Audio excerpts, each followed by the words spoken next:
You know who wasn't? The Lakers. Rough night yesterday. Kobe Bryant playing his last home game in a road uniform, and he struggled shooting 2 of 12 from the field, only 6 points. The Lakers lost 103-81 to the Clippers. Lakers coach Byron feels sad for Kobe Bryant. Take a listen. It bothers me that, his last 5, 6, 7, 8 games are going to be, with the way we playing it as a team. That bothers me because you're talking about a champion. That bothers me because he is a champion, and I hate to see him go out this way. And unfortunately, this is the way it's going to be. But it bothers the hell out of me that, somebody who's given 20 years to this league and has played, through broken fingers, come back from Achilles, come back from the shoulder surgery, and he still goes out there and he gives it everything he has. That bothers me. Stephen A., do you agree with what Byron Scott just said? Somewhat.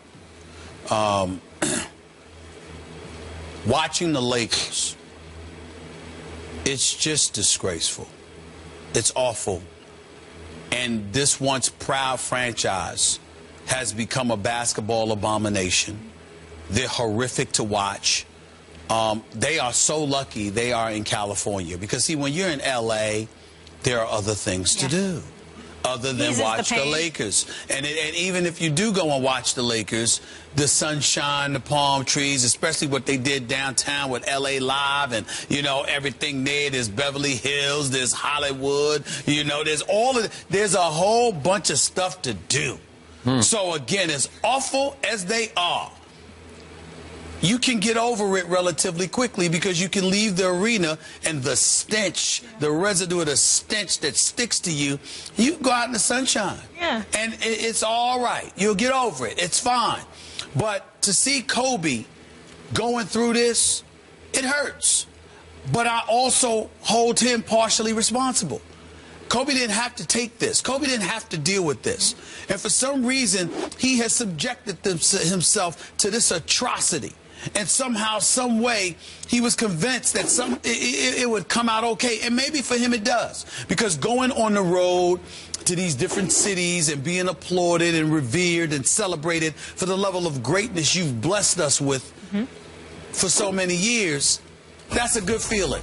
An All-Star Weekend to see some of his contemporaries, the Carmelo Anthonys of the world, the D. Wades of the world, LeBron and others, show him so much love. That's got to mean a lot to him.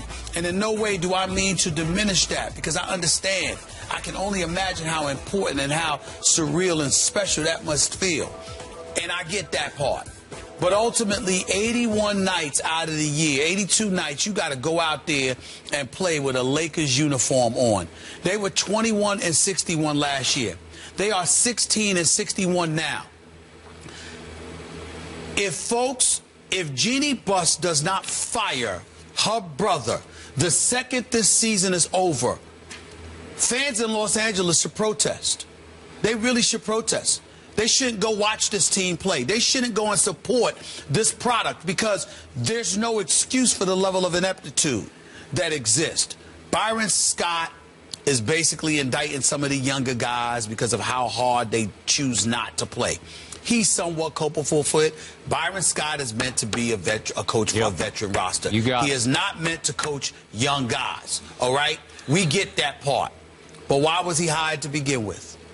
Because Jim Buss wanted him. And why was it necessary? Because Jim Buss wanted Mike D'Antoni. And why was that necessary? Because prior to that, Jim Buss wanted Mike Brown. When everybody knew that Phil Jackson should have been back in somehow, some way, you should have worked that out. And so now for me, Skip, when you're talking about effort, a guy like Tom Thibodeau, being in guys' faces, demanding a level of excellence and accountability, the Jeff Van Gundy's of the world, the Mark Jacksons of the world, those are names that should come up. But guess what? How many people are going to be interested in that job as long as Jim Buss is there? If Jeannie Buss, if you can't fire your brother, you should sell the team. 2 of her other brothers would like him to do that. Okay? Yep. She's the holdout, and Jim Buss to some degree. It's a travesty. I'll be there for Kobe's last game because that's my man, and he deserves to be celebrated. But this year has been so atrocious. They rode the coattails of Kobe Bryant to steal money from a Lakers fan base that they tried to sell like, okay, we're going to have a decent, respectable product, when they knew damn well that was not going to happen. They could easily be arrested for theft because they robbed Laker fans of their money by pretending they were attempting to put forth a decent basketball product when they knew better. It's a damn shame. It really is. Okay, I have to reemphasize one of your final points that you made. Byron Scott was not meant to coach younger players. That's my first point here. Yes. It's why I disagree with Byron Scott. In fact, I'm offended by what he did to his kids in this take that he had in defending Kobe Bryant. I'm sorry. Look, I know how much you love Kobe Bryant.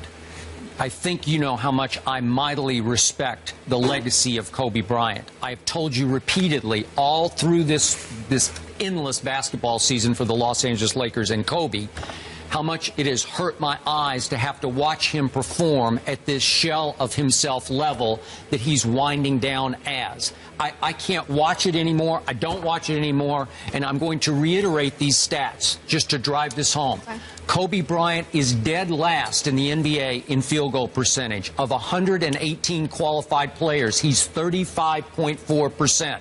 That is, can I use your word? I'm going to borrow your phrase. That's a basketball atrocity in my eyes. Kobe shooting 35% from the field.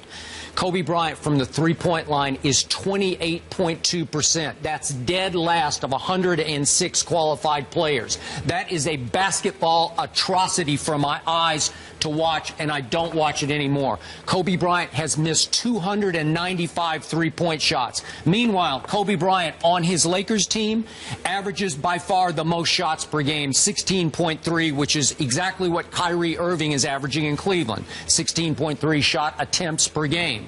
Next on the list, Jordan Clarkson is down at 13.9. Next is D'Angelo at 12, and then go down to Julius at 10.4. Okay. That's just wrong.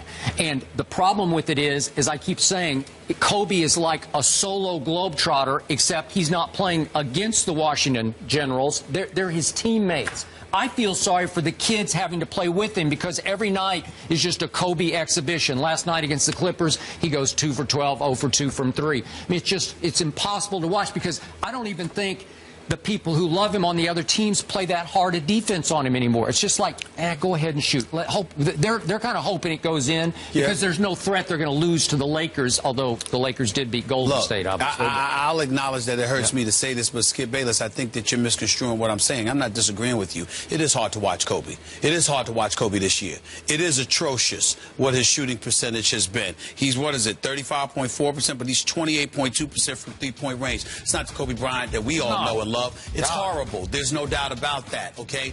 But where you and I part ways, where so many Kobe haters and I part ways, is they act like he has something to do with the product that's around him. The Lakers have had cap space. The Lakers have had opportunities to bring talent with him. I'm not saying that you were going to compete for a championship, but there is no excuse on God's green earth for the Los Angeles Lakers to have regressed to this level. And when you consider the dysfunctionality that has sifted through this organization like a virus, the fact that it has been taking place for years and it has been allowed to go on this long is what's really atrocious. When I think about the Lakers right now, they are 30th in the league in points. That's dead last. They are 30th in assists. That's dead last. They are 30th shooting the ball from two-point range. That's last. They are 30th, which is dead last, in shooting the ball from three-point range. So they're the worst team shooting from the field. They're the worst team shooting from three-point range. They're the worst in points scored, and they're the worst in assists. That's not Kobe. That's all of them. Yeah. It's him too, but it's all of them. And Kobe, the reason why I say you can extract him from that conversation is because, number one, we see what Kobe was in his day, number one. And number two, we know how smart he is as a basketball player and what he's capable of doing when you have some parts around him. And that's where we jump ship, because no matter how old he is, no matter how inefficient he is offensively, of course you're going to be that way when you're just jacking up shots, because if you have nobody to give the ball to, and you have nobody that's a threat, what are you supposed to do? That is what the Lakers have allowed a future Hall of Famer and a 5-time champion. That's the kind of situation that they've allowed him to be put in. And all you did was give him money and say, shut up and allow us to run this organization into the ground. The Los Angeles Lakers are a disgrace. The only thing they got good going for them is John Black, your PR director, which, by the way, did a good job last week with D'Angelo Russell. Yep. That's the only damn thing they got going for them, and the arena and their locale. That is it. Everything else about this organization stinks to the high heavens. Okay. Not Everything. in a position to succeed. But you cannot let Kobe go blameless here. I'm not. If he were even respectable at this point in his career, if he were making 40% of his field goals and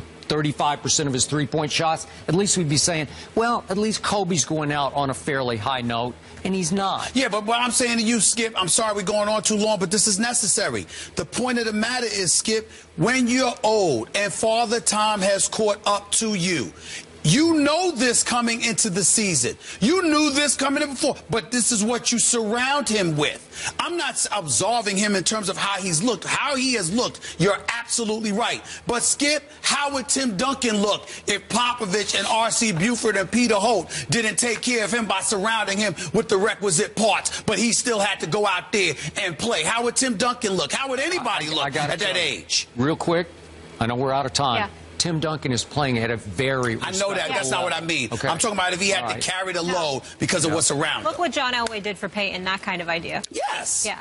All right. So the Lakers have, Kobe has 2 more home games. He plays the Clippers today, and then you will be there Wednesday when he plays the Jazz, his final game. So it'll be interesting to see what he does in his next chapter, though. I'm sure he has a lot in store for us. Looking forward to that.